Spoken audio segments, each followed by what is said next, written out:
لە ساڵی 1970دا پاکستان یەکەم سەرۆکوەزیرانی ژنی بەخۆیە بینی کە ناوی بەنازیر بوتۆ.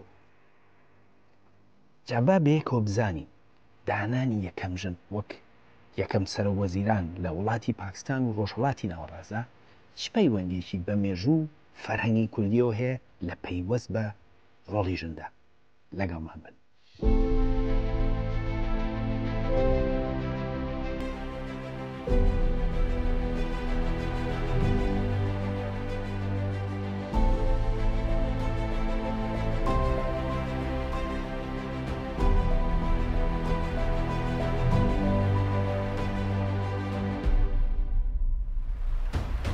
هەموو دیاردەکانی ئەمڕۆ گەرپشینە قوڵاییانەوە ئەوە ڕێگێکی زۆر دێرینتریان هەیە.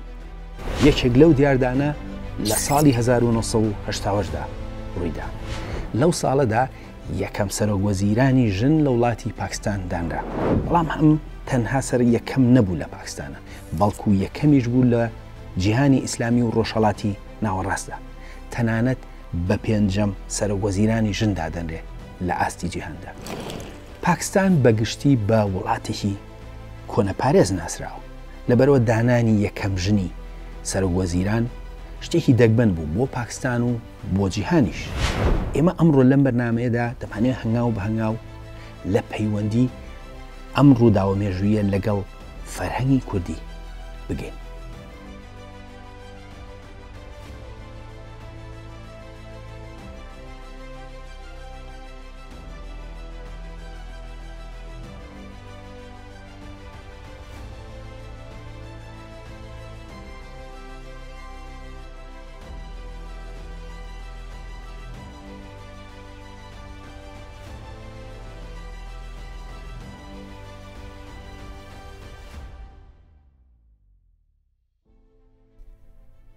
بوونی بەنازیر بۆتۆ بە سەرۆکوەزیران ئەو کات مای سەرنج بوو بۆ کۆمەڵگەی پاکستانی. بەڵام گەر لە بنەچەی خێزانەکە و قسەکانی بەنازیر بۆتۆ بکۆڵینەوە ئەوە زانیاری زیاترمان بۆ ڕوون دەبێتەوە. باوکی بەنازیر بۆتۆ ناوی عەلی بۆتۆ بوو، لە بنەماڵێکی خانەدان و دەسەڵاتدارانی پاکستان بوو. ئەوان باپیرانیان میر و دەسەڵاتداری گەورە بوون لە وڵاتەدا.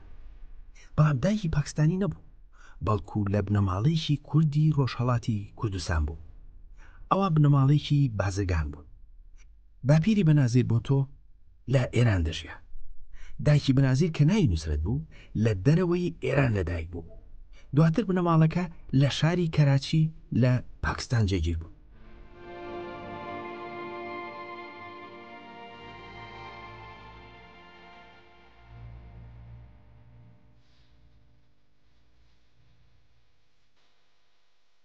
نوسرەت ئەسپەهانی کورد کە دایکی بەنازیر بۆتۆ بوو لە پاکستان عەلی بۆتۆی ناسی و دواتر شووی پێکرد. یەکەم مناڵیان بەنازیر بۆتۆ بووە. بەڵام بنەماڵی باوک و دایکی بەنازیر دوو بنەماڵی جیاواز بوون. لە کاتێکدا کە بنەماڵی باوکی لە میرانی کۆنی پاکستان بوون و پابەندی دابوونەریتی پاکستانی بوون کە ژن و پیا و بەجودا لە یەکتردا دەنیشتن، بەڵام بنەماڵی دایکی کە نوسرەت ئەسپەهانی بوو بە پێی قسەی بەنازیر کوردانە و جیاواز بوون. بنەماڵی باوکی بەنازیر بەهۆی تێوەگلانیان لە سیاست تووشی کێشەی زۆر بوون. باوکی بەنازیر کە ناوی زولفەقار عەلی بۆتۆ بوو لە ساڵی 1973دا بوو بە سەرۆکوەزیران. بەڵام دواتر لە کودەتایەکی سەربازیدا دەستگیر کرا و لە ساڵی 1979دا لە سێدارەدرا.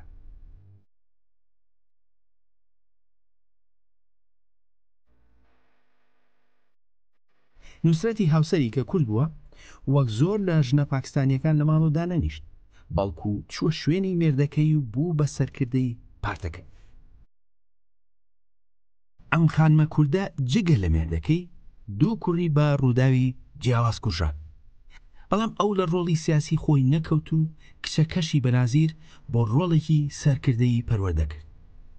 دواتر لە ساڵی 1970ەوە بەنازیر دوو جار بوو بە سەرۆکوەزیرانی وڵاتەکە. بەنازیر خۆی سەبارەت بە هۆکاری پشت بوونی بە یەکەم سەرۆکوەزیران لە مێژووی پاکستان و دەوڵەتە ئیسلامیەکاندا لە پەرتووکێکدا دەڵێت: کلتوری کوردی دایکم ڕۆڵێکی گەورەی هەبوو لە بوون بە سەرۆکوەزیران. من بە سروشتی کێشەکانی گەلی کورد مەراقم بوون و پێم وایە دەبێت چارەسەرێکی دیموکراسیانە و ئاشتیانەی بۆ بدۆزرێتەوە. هەروەها بەپێی ئەم پەرتوکە و قسەی بەناسیر لە ناو بنەماڵی دایکێکدا کە کورد بوون، پیا و ژن وەک کۆمەڵگەی پاکستانی جودا نەکراونەتەوە، ئەوان خۆیان ئۆتۆمبیلیان لێخوڕیوە. بەڵام زۆر جار کە سەردانی بنەماڵی مێردەکەی کردووە، لەبەر ئەوان شتێکی داوە بەسەریدا. بەو جۆرە بەنازیر بۆ تۆی بنەچە کورد بوو بە کەسایەتێکی ناسراوی جیهانی. بەداخەوە لە ساڵی 2010دا لە کردێکی خۆکوژیدا کۆتایی بە ژیانی هێنرا. بەو جۆرە دایکی نوسرەت ئەسپەهانی کورد مردنی کچێک و دوو کوڕ و مێردەکەی لە ژیانی دابینی. لە ساڵی 2011دا نوسرەت ئەسپەهانی کورد کۆچی دوایی کرد و لە تەنیشگۆڕی مێردەکەیەوە لە شاری کەراچی نێژە. ئازاتی و بەهێزی نوسرەت ئەسپەهانی کورد بوو لە پشتبوونی بەنازیر بۆتۆ بە یەکەم سەرۆکوەزیرانی ژن لە پاکستاندا. من خۆم خات و بەنەزیر بۆ تۆم لە نزیکەوە بینیوە. لە ساڵی 2010دا کەناڵی BBC بەرنمەیەکی کرد لەسەر داهاتووی عێراق. لەو بەرنمەیەدا کۆمەڵێک میوان بانگهێشکرا بوون. لەوانە بەنەزیر بۆ تۆ، جۆن بۆڵتن کە ئەو کاتە نوێنەری حکوومەتی ئەمریکی بوو لە UN، هەروەها چەند وەزیر و کەسایەتێکی ناسرا و ئەوانە هەمووی لەوێ بوون. ئەمانە وەکو پانێڵ بانگهێشکرا بوون. منیش وەک میوان لەو بەرنمەیەدا ئامادە بوو. زۆر قسەکرا لە بەرنمەکەدا لەسەر عێراق و جەنگ و چەندین بابەتی تر.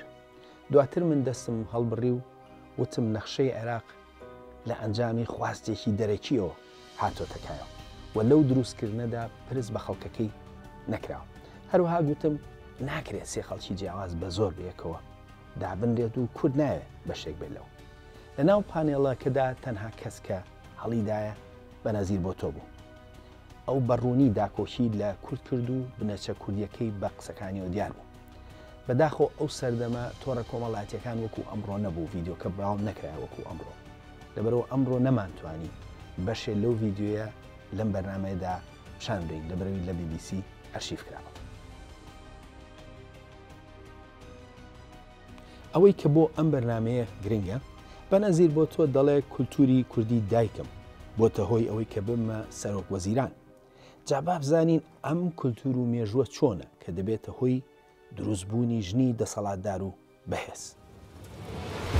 ڕۆڵی گرنگی ژنی کورد لە مێژوودا منەچەیەکی دێرینی هەیە و سەدان سەرچاوی ڕابردووی دێرین و نوێی لەسرە. بۆ نمونە گەربگەڕینەوە بۆ نزیکی 2000 ساڵ لەمەوبەر ڕۆڵێکی هاوشێوەی نوسرەت ئەسپەهانی کورد دەبینین دوای کۆچی دوایی مێردی شاژنێکی کورد. 2000 ساڵ لەمەوبەر کاتێک کە شاژنی هەزەبانی هێلەنا حکومڕانی هەولێر مێردەکەی منوباس کۆچی دوایی کرد، ئەویش وەک نوسرەت دانەنیشت و لە ڕۆڵی خۆی وازی نەهێنا. ئەو شانبەشانی کوڕەکەی حکومڕانی دەکرد و لە هەموو ڕووداوەکان و بەڕێوەبردنی دەوڵەتەکەدا بەشدار بوو، بە شاژنیش مایەوە. بەشداری ئەو وەک شاژن ڕووکەشانە نەبوو، بەڵکو لە هەموو بڕیار و بەڕێوەبردنی دەوڵەتەکەدا ڕۆڵی گرنگی هەبوو، تەنانەت لە دانانی پەسەندی خۆی لە ناو کوڕەکانیدا بەشای هەزەبانی. هێلەنا هێندە ڕۆڵی گەورە بوو. ئەو کات بۆ فراوانکردن و بەهێزکردنی پێگەی هەزەبانیەکان لە شاری قودس کۆشتێکی نایابی دروست کرد و ئەمڕۆ پاژماوەی ئەو کۆشکە لە شاری ئۆشەلیم یاخود قودس ماوە و بە کۆشکی هێلەنای هەزەبانی ناسراوە کە لە سەردەمی خۆیدا یەکێک لە کۆشکە نایابەکانی ئەو شارە بووە. بەڵام ئەو ڕۆڵەی هێلەنای هەزەبانی و نوسرەت لە کاتێکدا کە زۆر هاوشێوەن، بەڵام بنەچەکەی زۆر لە هەردووچیان دێرینترە و دەگەڕێتەوە بۆ سەرەتایی شارستانیەتی مرۆڤاتی و باوانە دێرینەکانی کورد. ئامان جێم بەرنمەیە تێگەیشتنە لەوەی کە بۆ ئەو ژنانەی کە ڕێگۆڕیشێکی کوردیان هەیە ڕەفتاریان جیاواز بووە لە ژنەکانی دەوروبەریان. لە ڕاستیدا دیاردە کۆمەڵایەتیەکان ناتوانن کتوپڕ دەرکەون بێ بنەچێکی دێرین. خۆشبەختانە هیچ ناوچەیەک هێندەی کوردستان و دەوروبەری دەقی دێرینی نییە کە دەتوانن هاوکاریمان کەن لەم بابەتە بگەین. بەڵام ئێمە لە ڕابردوودا وامان لێکراوە کە خۆمان جودا بینین لەو مێژوو دەقە دێرینانە. لە ڕاستیدا هیچ نەتەوەیەک لە ناوچەکەدا هێندەی کورد پەیوەندی بەم دەق و مێژووە دێرینەوە نییە. جابا سەرەتا لە سۆمەریەکانەوە دەست پێ بکەین. ئەوان یەکەم کەسن کە تۆماری ڕووداوەکانیان لە مێژووی مرۆڤاتیدا کردو. سۆمەریەکان دەقێکی زۆریان لێ بەجێماوە و هەندێک ڕووکردەوەمان پێدەدەن. یەکەم شاژنی تۆمارکراو لە مێژووی مرۆڤاتیدا ژنێکی سۆمەری بووە بە ناوی کوبابە. ئەم خاتوونە نزیکی 4500 ساڵ لەمەوبەر بووە بە شاژنی سۆمەریەکان. لەبەرەوەی کە زۆر دێرینە وردەکاری ژیانی نازانرێت، بەڵام بە پێی دەقە سۆمەریەکان ئەو لە کەسێکی بنەچە ئاساییەوە بووە بە شاژن و حکومڕانی سۆمەریەکان. ئەمە ئەوە دەخاتە ڕوو کە سۆمەریەکان لەو سەردەمەدا قبوڵی حکومڕانی ژنیان کردو. جگەلەوە ئەو نازناوەکەی لوگەڵ بووە کە ڕێک مانای پاشا دەدات. هەرچەندە لە بەردێرینی سەردەمەکەی وردەکاری ژیانی نازانرێت، بەڵام بوونی لە ناو لیستی پاشا سەرەتایەکانی سۆمەریەکان گرنگی ڕۆڵی ئەو ژنە لە سەرەتای مێژووی سۆمەریدا دەخاتە ڕوو. جگەلەوە سەردەمی حکومڕانی ئەو ژنە بە سەردەمێکی ئارامی و گەشەسەرنن ناوهێنراوە. دواتر دوای ئەوەی کە کولتوری سۆمەریەکان لە باشوور لاوازکرا، ئەو کەسایەتیە ڕوخسارێکی ئەفسانەیی وەرگرتووە و بووە بە خوداوەند لای هوریەکان و ڕۆڵێکی زۆر گەورەی پێدراوە. ئەو بوو بە خوداوەندی بەپیدی دەغڵودان، گەشەسەنی شار و پاراستنی خەڵکەکەی. لە وێنەکاندا بە دەستێکی هەنارێکی بەدەستەوەی و بە دەستەکەی تر ئاوێنە. هەنار لەو سەردەمە و دواتریش سمبوڵی بەپیتی و گەشەسەنی هەیە و لە ناو کووردا نوێنەرایەتی بەپیتی دەکات و میوەیەکی پیرۆزیشە. ئاوێنەش لەو سەردەمەدا ڕۆڵی پاراستن، زانین و ڕوحانەتی هەبوو. هەندێک لە نەخشی نەرێتی خاڵکوتینی کوردانە ئاوێنی تێدا. وەک ڕوون بووە یەکەم شاژن لە مێژووی مرۆڤایەتیدا ژنێکی سۆمەری بووە. دیارە قبوڵکردنی ژنێک وەکو شاژن لەو سەردەمەدا کە کۆمەڵگیان متمانەی بە لەسەر هێز بووە شتێکی ئاسایی نەبووە، بەڵام هەر لە خۆی نەبووە و ڕنگدانەوەی کۆمەڵگەی سۆمەری بووە کە لە نەتەوەکانی دەوروبەری جیاواز بووە. لە ڕاستیدا ئەم دیاردەیە لە هەموو ئەو شارستانەتا دەرکەوتووە کە پەیوەستن بە ڕابردووی کوردەوە.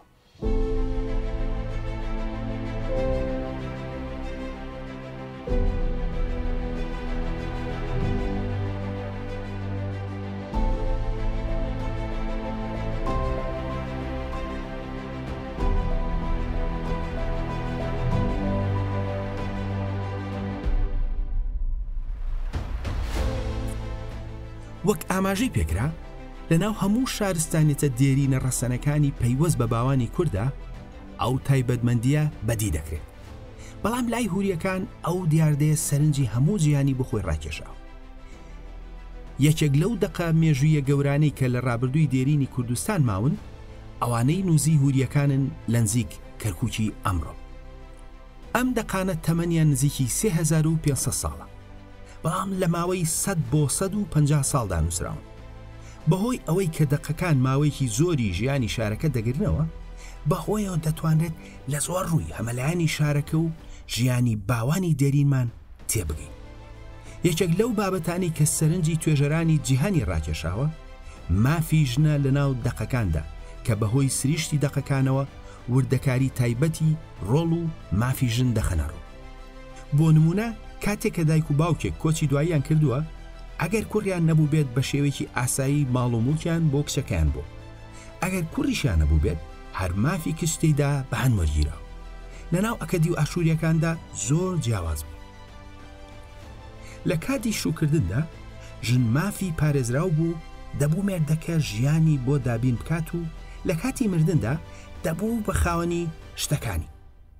هەروەها ژن مارەی وەردەگرت و مارێگەی هەندێک جار کۆمەڵێک ئاژەڵ یان شتی تر بووە. واتە ژن لە کاتی شوکردندا جۆرێک لەسەر بەخۆیی ئابووری هەبوو کە ئەوە بوو بەهۆی دەسەڵات پێدانی. لە کاتی تەلاقدا ژن دەبوو مافی بپارێزرێت و هەروەها بێوە ژن دەیتوانی کاروباری خۆی بەڕێوە بەرێت. جگەلەوە هەندێک ژن خاوەنی سەروەت و سامان و کاری بازرگانی خۆیان بوون و دەسەڵاتی دارایی باشیان هەبوو.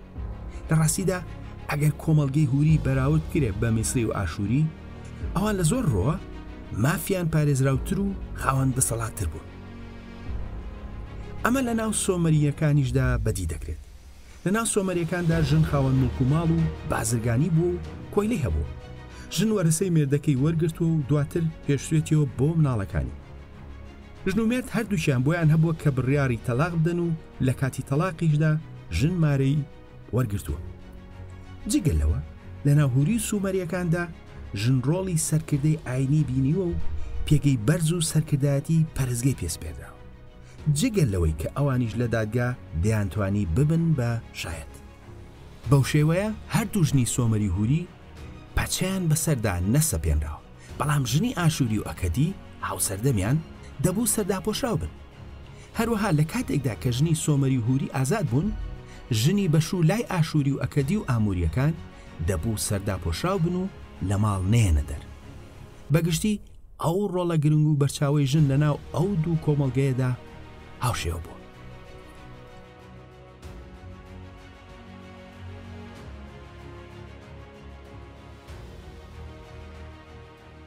وەگرون بووە ژن لە دەسەڵاتدا لە سەرەتای شارستانیەتەوە لە ناو باو باپیرانی کووردا بەدی دەکرێت.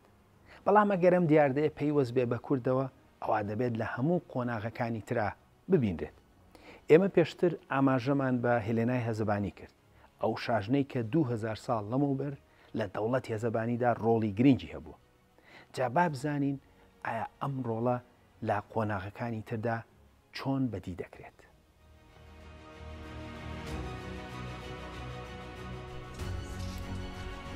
بۆ نمونە پێشتر ئاماژەمان بە ڕۆڵی ئاینی ژنی هوری و سۆمەری کرد کە ژن لەناو ئەواندا سەرکردەی ئاینیش بووە. لە ڕاستیدا لەناو هەموو ئاینەکانی کووردا ئەو ڕۆڵە بەدی دەکرێت. بۆ نمونە سەردەمی ئیسلامدا چەندین ژنی زانای ئیسلامی کورد ناویان هاتووە، وەکو بۆ نمونە شەهدەی دینەوەری کە لە ساڵی 1970دا لەدایک بوو و لە 1970 کۆچی دوایی کرد. ئەسمای کچی ئەحمەدی هەکاری کە لە ساڵی 1315دا لەدایک بوو. فاتمەی کچی برایمی هەکاری کە لە ساڵی 1284دا لەدایک بوو و 1357 کۆچی دوایی کردو. هەروەها محەممەدی کچی یوسفی هەکاری کە لە سەدەی چواردەدا ژیاوە. لە ڕاستیدا سەدان ژنی تریش هەن کە ڕۆڵیان هەبووە. تەنانەت زانا و سۆفی مەزنی کورد ئەبووەفای کورد کە لە ساڵی 1940دا لەدایک بووە، لە ناو کۆڕە ئاینیەکانیدا ژنی تێدا بوو. ئەو ڕۆڵە لە ناو ئاینی یاریسانیشا دەردەکەوێت. لە ئاینی کوردی یارسانیشدا ئافرەت ڕۆڵێکی سەرەکی هەبووە وەکو سەرکردەی ئاینی. لە ڕاستیدا هەندێک لەم ژنانە خاوەنی کلامگەلێکن کە ئێستاکە بووە ببەشێک لە کتێبی پیرۆسی سەرنجام و چیرۆکی ژیانی هەندێکیان تۆمار کراوە.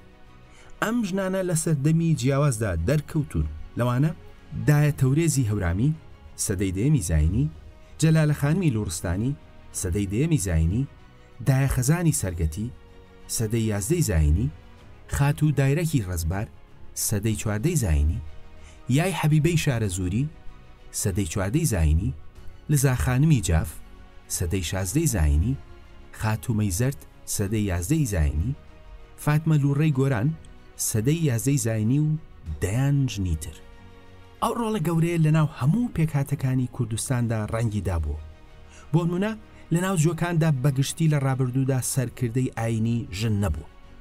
یەکەم سەرکردەی ئاینی ژن لە مێژووی جوودا ژنێکی کوردی جووە بەناوی ئەسێناس بەرزانی کە لە ساڵی 1590دا لەدایک بووە. ئەم خاتونە کچی ڕابای سامۆئێل کوڕی نیسانێل هاڤێل بەرزانی بووە کە کەسایەتێکی ئاینی بەناوبانگی کوردستان بوو. دوای مردنی باوک و مێردەکەی ئەو بوو بە بەرپرسی پەیمانگەی ئاینی جوو، لە ڕۆڵەکەیدا بەردەوام بوو وەکو یەکەم سەرکردەی ژنی ڕۆژ یەشیڤا و بەڕێوەبەر لە ئەکادیمیای تەلمود لە مێژوودا. ئەسێناز لە ساڵی 1670دا کۆچی دوایی کرد. ڕابای ژن بە فەرمی لە دوای ئەو هەتاوەکو ساڵی 1935 نەبووە کە ڕێک 265 ساڵ دوای مردنی ئەسێناز بەرزانی بوو. ئەوە کاریگەری کۆمەڵگەی کوردی نیشان دەدات لەسەر کەمینەیەکی کۆمەڵگەکەی کە بە شێوەیەکی ڕێژەیی تا ڕادێک کۆنەپارێزتر بووە. بە هەمان شێوە کاتێککە لە ساڵی 1930دا میری ێزیان عەلیبەک کۆچی دوایی کرد، مەیان خاتوونی ژنی چووە شوێنی هەتاوەکو دواتر تەحسین بەک کە کوڕەزای بوو تەمەنی گەیشتە ئاستێکی گونجاو، ئەمجا ئەو بوو بە میری ئێزدیان. بەو جۆرە هەموو ئەو ڕۆڵە ئاینیە بەرچاوی ژن کە لە ناو سۆمەری هوریەکاندا سەرنج دراوە لای ژنی کورد مابوو. جا ئەو ژنە یارستان موسڵمان جوو یان ئێزدی بوو بێت.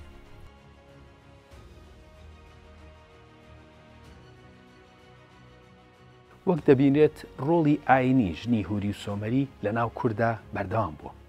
ئەو ڕۆڵە لە ناو ژنی کوردی پەیڕەوانی ئاینی ئیسلام و یارسان و ئێزدی و تەنانەت جوەکانیشدا دەرکەوتووە کە تا ڕادێک لە ناو ئەواندا دەگمەن بووە. لە ڕاستیدا ڕۆڵی ژنی هوری و سۆمەری لە ڕووی دەسەڵاتیشدا لە ناو کووردا بەردەوام بووە. وەک لە سەرەتای ئەم بەرنامەیە ئاماژەی پێکرا، ژنی سۆمەری و هوری خاوەن دەسەڵات و پێگەبوون و توانیانە بازرگانی بکەن. ئەو ڕۆڵە لە سەردەمی ئیسلامیشدا سەرچاوی لەسەر. بۆ نمونە زیاتر لە 1000 ساڵ لەمەوبەر لە ناو بنەماڵەی میری شەردادیەکاندا ئاماژە بە دایکی میری شەردادیەکان کراوە کە چۆن ڕۆڵی لە بەڕێوەبردن و حکومڕانی ناو خێزانەکەدا هەبووە. ئەو ڕۆڵە لە ناو ئەیوبیەکانیشدا دەردەکەوێت. یەکێک لەو تایبەتبەندیانەی ئیمپراتۆریەتی ئەیوبی ڕۆڵی ژنە ئەیوبیەکان بوو لە حکومڕانیدا. ژنە ئەیوبیەکان هاوشێوەی سۆمەری هوریەکان خاوەن مڵک و ماڵ و زەوی کشتوکاڵی بوون. بوونی سربەخۆی ئابووری دەسەڵات و پێگەکەی بەهێز کردبوو. جگە لەوە کە شاژنێکی وەک زەیفە خاتون لە ناو ئەیوبیەکاندا هەڵکەوتووە کە سوڵتانی حەلەب بووە. بەڵام زۆریشیان خاوەنی خانەقا و خوێندنگەی ئیسلامی بوون. لە ڕاستیدا ئەوان بەرپرس بوون لە دروستکردنی پێنجێکی هەموو بینا ئاینیەکان و چواریەکی خوێندنگە ئیسلامیەکان لە دیمەشق. بەو شێوەیە چەندین کەسایەتی دەسەڵاتداریان تێدا هەڵکەوت بوو. ئەم ڕۆڵی ژنی دەسەڵاتدار هێندە مێژوەکەی لە ناو کووردا دێرینە و ڕەگی لە ناو کۆمەڵگەکەدا داکوتاوە، ئەوانەی کە بەنار ڕاستە و خۆ حکمی کوردستانیان کردووە ناچار بوون کە لە ناوچە کوردیەکاندا یاساکانیان بە پێی دابوونەریتی کوردی بگۆڕن. نزیکی 400 ساڵ لەمەوبەر گەڕۆکی تورک ئەولیا چەلەبی ئاماژە بەمە دەکات. ئەو دەڵێت لە قانوننامەی عوسمانی شارەزوردا بەرگەی تێدا بووە بەوەی کە کچ بتوانێت ببێت بە شوێنگرەوەی باوکی. ئەولیا چەلەبی دەڵێ ئەوە قوبولکراو بووە و شتێکی ئاسایی بۆ لە ناو کووردا. بە دڵنیایی لە ناوچەکانی تریشدا هاوشێوە بووە، بەڵام وەک تۆماری یاسایی لەوێ بەڵگەی لە پشتە. یان شاژنێکی وەک گوڵعنبەر خانم کە دوای مردنی میربەدری باوکی لە ساڵی 1156دا بووە بە حکومڕانی خوڕماڵ کە شارۆچکەیەکی گرنگی شارەزور بوو. ئەو بۆ ماوەی 13 ساڵ حکومڕانی کردووە هەتاوەکو کۆچی دوایی لە ساڵی 1169دا. خوڕماڵ بە ناوی ئەوە ناونراوە گوڵعنبەر و هەتاوەکو سەدەی 20ەم ناوەکەی مابووە. زانیاریکی ئەوتۆ سەبارەت بە ژیانی لەبەردەستدانیە، بەڵام حکومڕانی ئەو سەدان ساڵ پێش عوسمانیەکان قسەکانی ئەولیا چەلەبی دووبات دەکاتەوە کە لە قانوننامەی عوسمانیدا بڕگەی تێدا بوو کە ڕێدەدا بە کچ لەو دەڤەرە کە ببێت بە حکومڕان. تەنانەت بە پێی مستەر ریچ لە ساڵی 1820دا مەحموود پاشای میرنشینی بابان کە حکمی سلێمانی دەکرد دایکی ناردۆ بۆ ئەوەی کە بە شێوەیەکی سەرکەوت و دانوستان لەسەر پێشنیارەکانی ئەو لەگەڵ پاشای بەغدادا بکات. لە ڕاستیدا دەیان ژنی کورد هەیە کە لە پێگەی حکومڕانی و دەسەڵاتدا بوون. لەوانە عادلە خان میجاف، سوڵتان خانمی قەسر شیرین، حەبسە خانی نەقیب، قەدەم خێری لۆڕستان، پەریخان خاتوونی هۆزی ڕەمەن، شەمسی خاتوونی هۆزی عومریان و سەدانی تر. ئەم ڕۆڵی ژن لە بواری جیاوازدا کەوتۆتە ڕوو. ئێمە تاکو ئێستا ئاماژەمان بە ڕۆڵی ئەوان کرد لە حکومڕانی و پێگەی دەسەڵات و ئایندا، بەڵام وەک ئاماژەمان پێکرد ئەو ڕۆڵی ئەوان لە لایەنی جیاوازی تردا دەکەوێتە ڕوو. ئەو ڕۆڵی ژنی کورد بواری وێژە و هونەریشی گرتوتەوە. مەستورە خانم کە بە ماه شەرەفخانی بژناسراوە نمونەیەکی ئەو بوارێ. ئەم خاتونە ئەندامی خێزانی حکومڕانی مێشینی ئەردەڵان بوو. ئەو شاعیر و زانای ئیسلامی بوو و یەکەم ژنی مێژونووسە نەک لە ناو کووردا بەڵکو لە ڕۆژهەڵاتی ناوەڕاست و جیهانی ئیسلامیدا. مەستورە خانم بە فارسی و دوو زاراوەی کوردی سۆرانی و هەورامی نووسیەتی. گرنگترین بەرهەمی پەرتوکەکەیەتی سەبارەت بە مێژووی بنەماڵی ئەردەڵان کە مێردەکەی ئەندامێک بووە تێیدا. شێعرە ڕۆمانسیەکانی بۆ مێردەکەی کراوەی و سنگفراوانی کۆمەڵگەی کوردی دەخاتە ڕوو بەرامبەر ئەو جۆرە هەنگاوانە. لە زۆر شتی تریشدا ژنی کورد لە بواری ئەدەبرا پێشڕەو بوو. خاتوو پیرۆزی کچی حەسەن کەنۆش کە لە گرمیان لە سەدەی 19 و 20 زاینیدا ژیاوە، زۆربەی کارە وێژەیەکانی ئەم ژنە نووسەرە کووردە بزر بوون. تەنها یەک بەرهەمی. ئەو بەرهەمەش شعرێکی ئازایانەیە کە لە وەڵامی شاعیری بەناوبانگی هەجووی کورد شێڕەزای تاڵەبانیدا نووسرا. خات و پیرۆز قسەی توند و گوێنی ئاشکرا بە شێڕەزا دەدات کە بۆ ئەو سەردەمە لە ناو نەوتەوەکانی تردا شتێکی دەگمەن بوو. تەنانەت ئەمڕۆژ کراوەی لەو جۆرە نەک تەنها جێی سەرسۆڵمانە، بەڵکو لە ڕۆژهەڵاتی ناوەڕاستدا قبوڵ ناکرێت و لە جیهانی ڕۆژئاواش لەو سەردەمەدا قبوڵ نەکراو بوو. پێدەچێت ئەم دیاردەیە نەک هەر لە ڕۆژهەڵاتە بەڵکو لە جیهانیشدا دەگمەن بێت. ئەم ڕۆڵە لە بواری سیاسیشدا دەکەوێتە ڕوو. زەکێ ئیسماعیل حەقی لە دایکبووی ساڵی 1939 نمونەیەکیان. ئەم ژنە کوردە فێلی خەڵکی باشووری کوردستانە و یەکەم ژن بووە لە عێراق و ڕۆژهەڵاتی ناوەڕاستدا کە بکرێت بە دادوەر لە سەدەی 20دا. واتە جارێکی تر ژنی کورد لە بواری تردا پێشڕەو بووە لە ڕۆژهەڵاتی ناوەڕاستدا. ئەم خاتوونە دواتر لە نێوان ساڵانی 1958 تا 1975 بۆ بە سەرۆکی یەکێتی ئافرەتانی کوردستان لە باشووری کوردستاندا. ئەو لە ساڵی 2005دا وەکو ئەندامی ئەنجومەنی نوێرانان هەڵبژێرا و لە ئەنجومەنی پێداچوونەوەی دەسوودا بوو. بە هەمان شێوە لەیلا قاسم کە لە ساڵی 1952دا لەدایک بووە، ئەندام بووە لە شانەی نهێنی سیاسی کوردی لە باشووری کوردستاندا. ئەو لەلایەن ڕژێمی بەعسەوە دەسیر کرا و دواتر وەک یەکەم ئافرەت لەبەر هۆکاری سیاسی لە عێراقدا لە سێدارەدرا. پێدەچێت لەیلا قاسم یەکەم ژن بێت کە لەبەر بۆچوونی سیاسی لە عێراق و ڕۆژهەڵاتی ناوەڕاستدا لە سێدارەدرا بێت.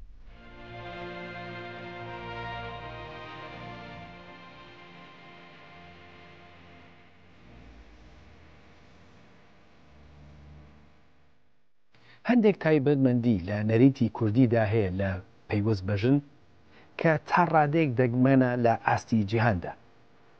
ئەم نەریتە تەمەنی دەشێت هەزاران ساڵ بێت و بەڵگەی ڕوونیشی لە پشتەوە.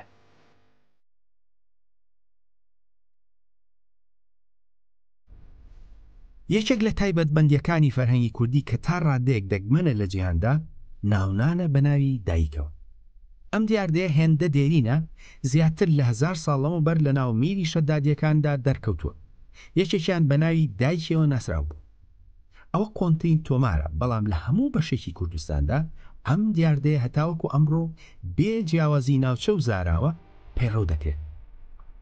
زانای کورد مەلا مەحموودی بایەزیدی لە پەرتوکەیدا یەکێک لەو نەریتانی ئاماژەی پێدەکات، ئەوەیە کە زۆر کورد ناوی یەکەمی دایکیان لە برینایی باوکیان یا نازناوی خێزانیان بەکاردێنن.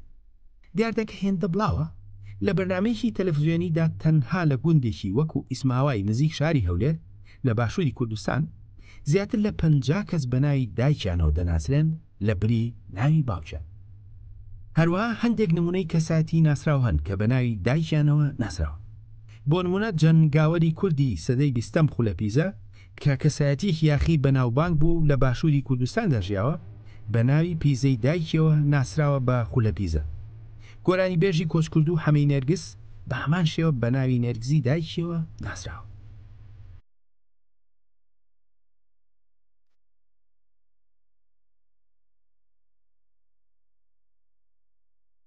زانای کورد مەلا مەحموودی بایەزیدی نزیکەی 200 ساڵ لەمەوبەر پەرتوشێکی بەگشتی لەسەر دابوونەریتی کوردی نووسیوە. ئەو لەو پەرتوکەیدا ئاماژە بە ڕۆڵی ژن لە ناو فەرهەنگی کوردیدا دەکات. ئەم تایبەتمەندیی کورد لە ڕاستیدا سەرنجی جیهانیشی بخۆی ڕاکێشاوە. لە سەدەی ڕابردوودا ڕۆماننووسێکی جیهانی لەسەر تایبەتمەندی ژنی کوردی نووسیوە.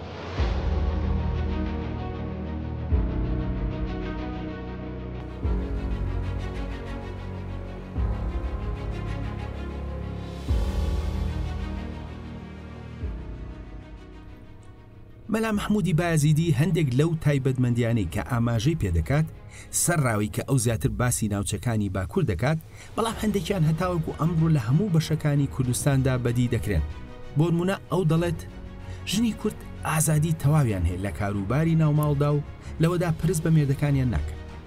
یان دەڵێت ئەوان ڕۆڵی گەورەیان لە کۆمەڵگە و خێزاندا هەیە و ئەرکێکی گەورەی خێزانیش لەسەر شانیان.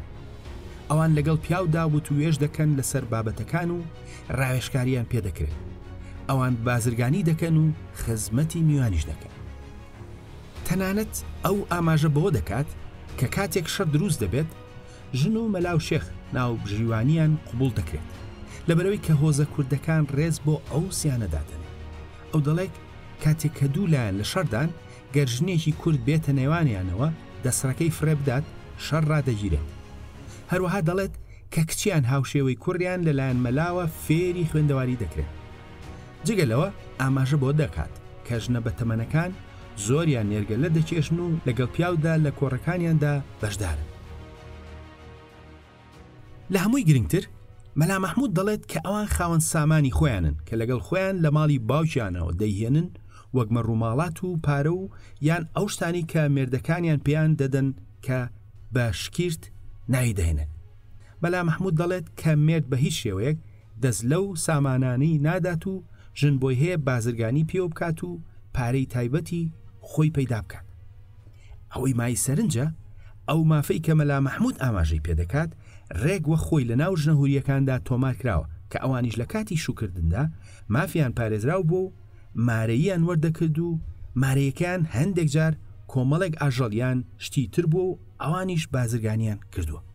واتە دوای نزیکی 3500 ساڵە هوریەکان دابوونەریتی پەیوەست بەژن لە کەرکووکدا وەک خۆی لە ناو کۆمەڵگەی کوردیدا لە باکووری کوردستان تۆمار کراوە. ڕۆڵی مەزنی ژنی کورد سەرنجی زۆر لە گەڕۆگە بێگانەکانی ڕاکێشاوە. بەڵام هیچیان هێندەی ڕۆماننووسی بەریتانی ئاگاسا کریستی بەڕوونی ئاماژەی بە ژنی کورد نەکردو. ئەو دەڵێت لەم بەشەی جیهاندا گوندە کوردی و عەرەبیەکان لە ژمارەدا بەنزیکی یەکسانن. ئەوان هەمان ژیانیان هەیە و سەر بە یەک ئاینن، بەڵام بۆ ساتێکیش ژنێکی کورد و عەرەبت لێ تێک ناچێت. ژنی عەرەب هەمیشە سادە و ساکارن. کاتێک قسەیان لەگەڵ دەکەیت ڕوووەردەگێڕن. ئەگەر سەیری تۆ بکەن ئەوە لە دوورەوە ئەوە دەکەن. ئەگەر زەردەخەنەیە بکەن ئەوە شەرمنانە و بە ڕوخسارێکی نیوە داپۆشراوە ئەوە دەکەن. زیاتر ڕەنگی ڕەژیان تۆخ لەبەر دەکەن و هیچ ژنێکی عەرەب هەرگیز نایەت لەگەڵ پیاوێک قسە بکات. ژنی کورد گومانی لەوە نییە کە هاوشانی پیاوە یان باشتریشە. لە ماڵەکانیان دێنە دەرەوە و گاڵتە لەگەڵ هەر پیاوێک بێت دەیکەن. کاتەکانی ڕۆژ بەو پەڕی خۆشیەوە بەسەر دەبن. ئەوان بە ئاشکرا سەر دەکەنە سەر مێردەکانیان. کرێکارەکانمان کە خەڵکی جەرابلووسن و ژنی کوردیان پێشتر نەبینیوە بەوە ڕاستڵەکیون. هەر ئاگاسا کریستی نییە کە سەرنجی ئەمەی داوە. لە ڕاستیدا لە 300 ساڵی ڕابردوودا سەدان گەڕۆک و نووسەر ئاماژیان بە تایبەتمەندی نەرێتی کوردی کردووە لەم بوارەدا. ئەو نەریتە زۆر جات جودایی کردوونەتەوە نەک هەر لە ژنی ڕۆژهەڵات بەڵکو لە هەندێک حاڵەتە لە ژنی جیهانیش. جگە لە هەموو ئەمانە ژنی کوردی جەنگاوەر لە سەرەتای شارستانیەتەوە تا سەردەمی نوێ ئاماژەی پێکراوە. یەکەم ژنی شەڕکە لە مێژووی مرۆڤاتیدا ژنێکی کوردی سەرخاکی کوردستانە بە ناوی نەواری توم و پێشتر بەرنامەی تایبەتمان لەسەر ئەم بابەتە کردووە.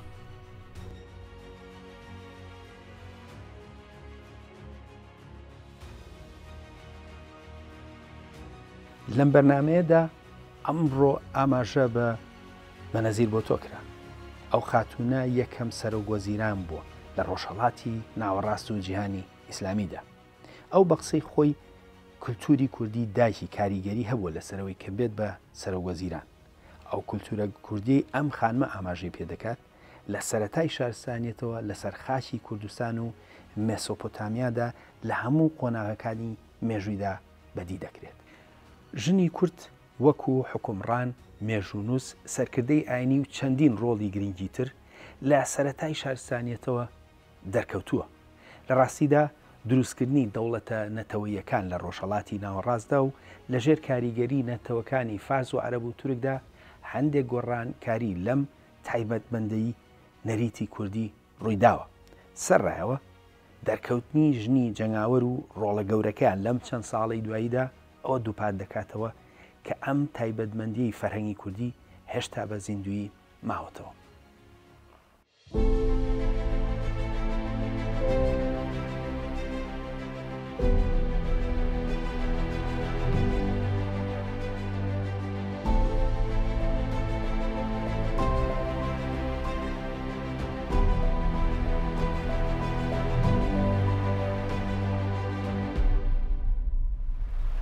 بەرنامەی خۆناسین لە هەر ئەڵقەیەکدا هەوڵ دەدا کە ڕۆژشاراوەکانی فەرهەنگی کوردی بە خۆمان و نەوەکانمان بناسێنێت. لەم ئەڵلقەیەدا ئاماژە بە دەسەڵات و ڕۆڵی ژن کرا کە کاریگەری لە ئاستی جیهاندا بەجێهێشتووە. تا بەرنامەیەکی تر خواتان لەگەڵ.